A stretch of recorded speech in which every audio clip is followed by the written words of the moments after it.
Well, we're here because of Sydney's newest awards, the Fresh Awards, and they've been introduced by Sydney markets to celebrate everything that's amazing about produce in this city, from fruit and veg, flowers, even to the people who write about them, the bloggers. We are celebrating two of the award's highest winners today. Ken Irvine, you are the winner of Greengrocer of the Year. Thank you, Chris. It's a big deal for you and everybody at Ziggy's at Fish Week in Canberra. You guys were pretty emotional about the win on the night. We were very emotional. For us, it's been a lifetime achievement, I suppose. We won our first Greengrocer of the Month award in 2009, and we decided then that our goal was Greengrocer of the Year, and it's taken till now to achieve it. So how have you done it? By being the best. But our passion for what we do is, I think, the difference. We get up in the morning to want to do what we do, and that's the difference. So let's just get on to your morning. What time does your morning start? It's a lot earlier than most people. My morning, as a rule, starts somewhere between 3 and 4 o'clock. My guys tell me I'm crazy for starting that early, and I don't need to, but I think it helps, it makes a difference for us. So why do you get up that early? Because I want to get to work. I want to be a fruiterer. We don't touch the fruit and vegetables. That's right. Yeah. Wow. So where did the passion for fruit and veg come from? To be honest, I don't know where the actual passion came from, but we're third generation fruiterers, and I've loved doing this since the day I started. I left school when I was 15, and I've done this ever since. And your son's in the business now. Was it hard to persuade him to go into it? No, he actually had to miss a day of tech, basically, to come to work for us because one guy was away, and he never went back to tech after it. So wow, yeah. Wow. So did he say, "Now I understand, Dad, I get what it's all about"? I think so. Yeah. We gave him the spud section, and he loved doing it. So you say you won the award because you're the best at what you do. What goes into being the best, though? What's behind that? Attention to detail. My guys would tell you it's OCD, but it's attention to detail. I tell them it's in the pursuit of excellence.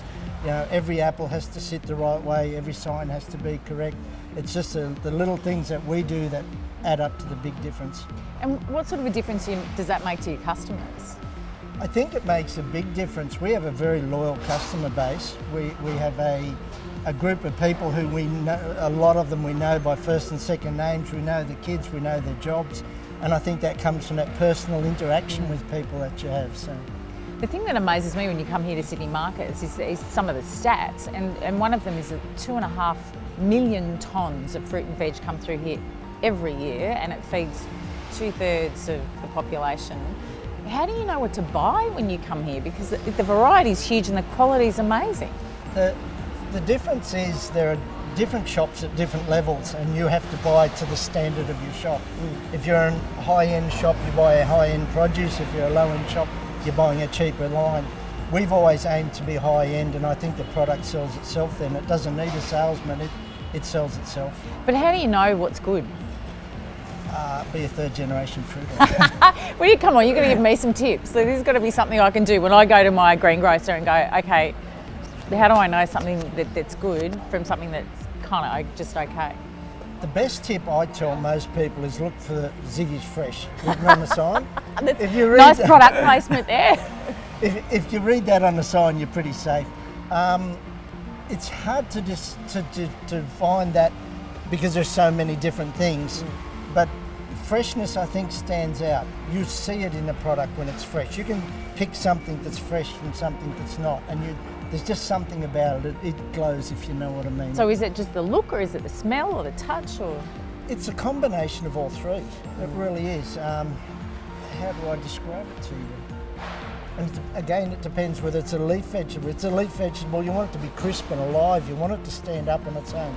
If it's an apple, it's got to have a shine to it. You don't want it to be dull and looking as though it's been there for a while, you know. Citrus, the same thing. You want that glow on the citrus, and it's what makes a difference. And how about the smell? Is that important? Smell's very important, but it's a little bit of a deception because it's a seasonal thing too. And a lot of the new hybrids now don't smell like the older varieties did.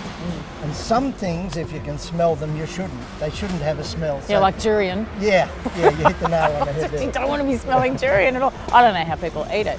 So what's your favourite piece of fruit? What's your favourite type of fruit? My most favourite all year round fruit is an apple. Apples are safe, you always eat an apple. Any variety? Jazz, probably. Okay. Love jazz. What's so good about jazz? Crisp, sweet, great shelf life. They got a tang, but they're still sweet, and they are really, really crisp apple. And your favourite vegetable? Broccoli or broccolini. Is that because your mum told you that? Or? No, you know, when we were kids, broccoli didn't exist, you know. Oh, didn't it? No. Is it a new vegetable? Well, in my dad's old shop in Yass, we never sold broccoli or broccolini. They never existed. Where did it come from? Zucchini didn't exist then. Wow, zucchinis had to be around. Italians would have been growing them for years in gardens, wouldn't they? I can remember the first day my brother brought home zucchinis from the markets, and my dad said, "This will never work. This will never sell."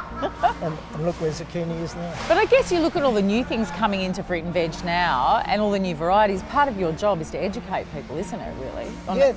That's the beauty of talking to people in the shop. When there's a new item comes into the shop, and just last week we actually started a new mandarin variety. First time, brilliant thing, and you can stop people in the shop and say, "Try this. This is really special," and explain to them what it is. That's the passion that comes out in what we do. That's what I love about doing this business. You know, you got something new to work with. It's not a tin of baked beans. You're not saying, "Try these baked beans." It's like, this is a new thing, and I love doing it. Well, you can tell, and you can see why you won the award. Congratulations on being Greengrocer of the Year. Thank you so much.